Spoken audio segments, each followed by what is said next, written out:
The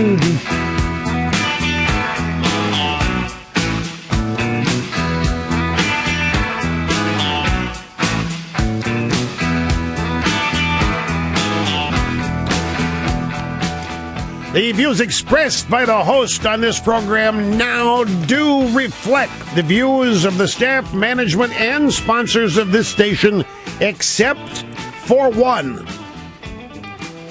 There is one station. The views expressed by the host on this program do not reflect those of the staff. Well, I don't know about the staff, but the management of the station.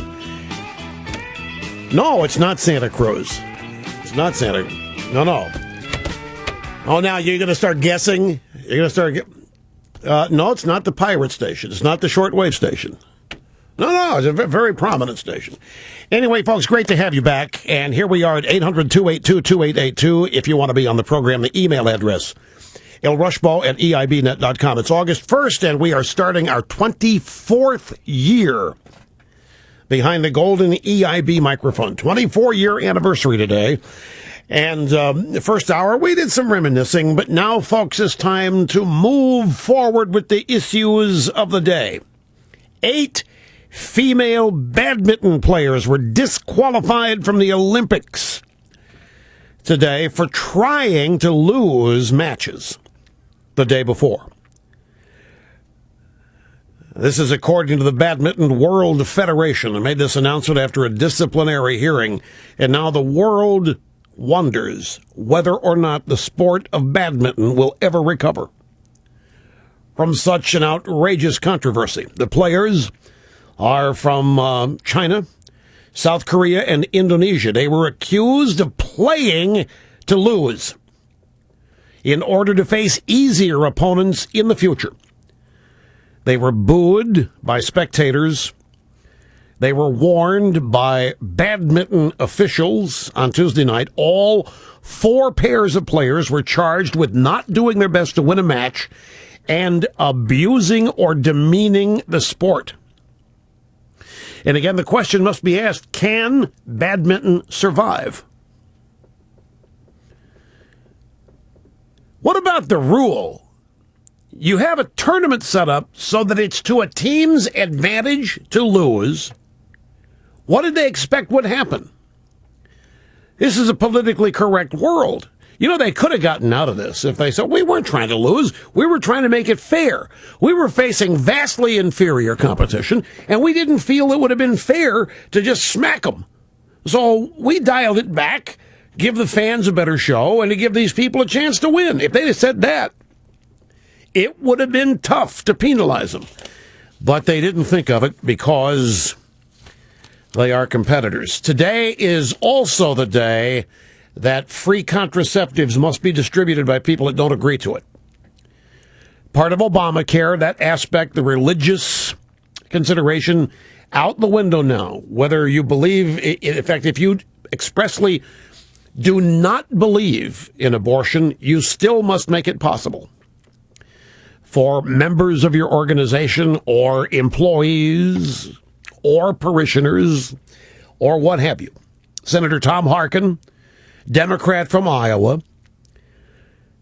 today, this is a story from Cybercast News Service, justified what the Catholic bishops of the U.S. have unanimously called an unjust and illegal mandate that forces Catholic business owners to provide coverage for free sterilizations, free contraceptives, and abortion-inducing drugs.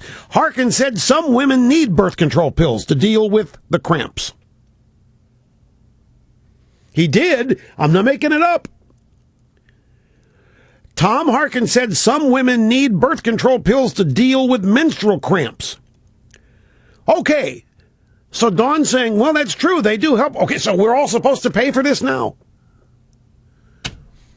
We're supposed to pay for women's cramps? As of today, yes.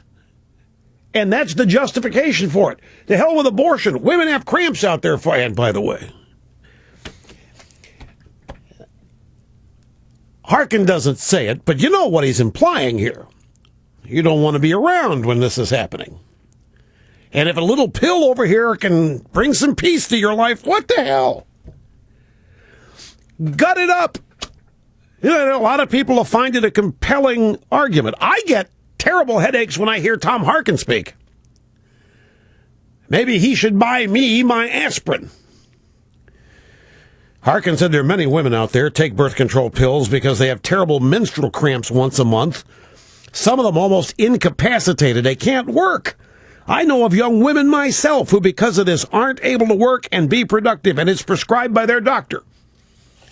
And for that reason alone, everybody should be forced to pay for it. Barack Obama donating to himself, ladies and gentlemen, from the Politico in an email to supporters this month. You know what a lot of people are noticing? There are constant email appeals from Obama to his supporters for money. And these emails are getting more desperate. They are occurring much more frequently. And even Obama supporters are getting nervous. Every day there's a new appeal. And some of them are really weird, like forego your wedding gifts and ask your guests to instead send the equivalent money to Obama. That was real. It didn't work. So in an email to supporters this morning, Obama said that he had given to his own re-election campaign for the first time as a symbolic gesture. Folks, he even made a video of his donating to his campaign. And of course, this is unprecedented. It's historic like everything else Obama does. We want to bet this is the first time Obama's ever put money where his mouth is, his own money. On its own, what I gave won't be enough to surmount the unprecedented fundraising we've seen on the other side, both from our opponent's campaign and from the outside groups and special interests supporting him, and says here in Obama's email. But we have always believed that there's nothing we can't do when we all pitch in, and that includes me. So he's whining here about how much the Republicans are raising. Now, in the story, the Politico could not bring themselves to mention how much Obama gave to himself. Instead, what they say here is that while there are no limits on a candidate donating to his or her own campaign, Obama's donation is the federal maximum that an individual can give to a campaign.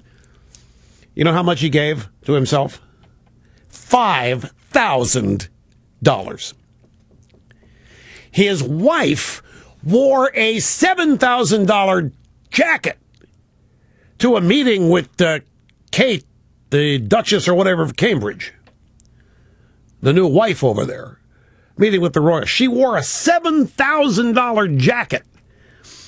Obama is giving himself $5,000. You didn't build that. You didn't make that happen. There's a new poll out. CBS, New York Times, Quinippiac University. CBS and the New York Times are using a new pollster. And folks, they are having an orgasm over this poll out there today. It's a poll of battleground states. And, of course, the end result shows Obama way up in all these battleground states. It's exciting. They can't wait to tell everybody about it. Except there's a problem. They do not break down the sample in the story. The New York Times nor CBS let the reader know the partisan identification of the participants in the poll. Now, it is likely voters. Another reason they're so happy. But it has been learned. There were people that dug deep and found out the sample. The CBS New York Times sample has Democrats +9 in the sample in Florida. That is not how the turnout was in the 2010 midterms, and it's not how the turnout was in 2008. So nobody can figure out, well, why give the Democrats a 9 percentage point advantage in the sample? 2008, the Democrats were +3 in actual turnout. And in the 2010 midterms, it was even split. There's not an election, a recent election, that shows the Democrats winning by 9 points or turning out by 9 percentage points greater than Republicans. And yet, this poll assigns the Democrats a 9-point advantage in Florida. In Ohio, the Ohio sample has exactly the split in 2008, which is Democrat +8, which is 9 points better than the Democrats did in the midterms. Folks, they're lying to themselves. They're putting together a vote sample. Pennsylvania, the same thing. They are giving themselves greater numbers. They're asking many more Democrats than Republicans, is what this means in this poll, who they plan on voting for. They're asking Democrats in greater numbers that have not been reflected in the past 2 elections. Now, you couple this with the fact that everybody knows that Republican voter enthusiasm on any poll you look at is sky high. Democrat voter enthusiasm is way down. There's no way, for example, in Florida, that 9% more Democrats are going to turn out and vote than Republicans in November. Ditto Ohio and ditto Pennsylvania. The only way you can believe this poll, and you're going to be seeing it because it's all over the place and they're ecstatic with it. They think this is the poll that has it locked up now. Shows Obama everything he's doing is working, so it's good they're lying to themselves. But these polls would only mean something if you believe that the Democrats are going to show up much more in greater numbers than Republicans in any state, but in these 3, Florida, Ohio, and Pennsylvania. Truth of the matter is that Romney's in good shape in all 3 of these states. These states are still toss-up. There's no way they've gone for Obama yet. And I don't, Ohio, it's always a toss-up. But, and Pennsylvania's, but Florida, there's no way. That's just, but if they're lying to themselves, and in a way that's good. And that's what they do. They lie to themselves about all kinds of things all the time. And the more they lie to themselves, the more confident they're going to be when they have really no grounds for. I mean, Romney, if you look at this poll, is such that Romney may as well just quit. He may as well just give up. Every one of these states, every one of these swing, Ohio, Pennsylvania, Florida, they all have bad economies. Why would anybody believe that Obama would be more popular in those states? Those states' economies are in the tank. There's no common sense reason why Obama would be up by the numbers he's up in this poll in these states. Don't doubt me. Be right back, folks, as we move on after this.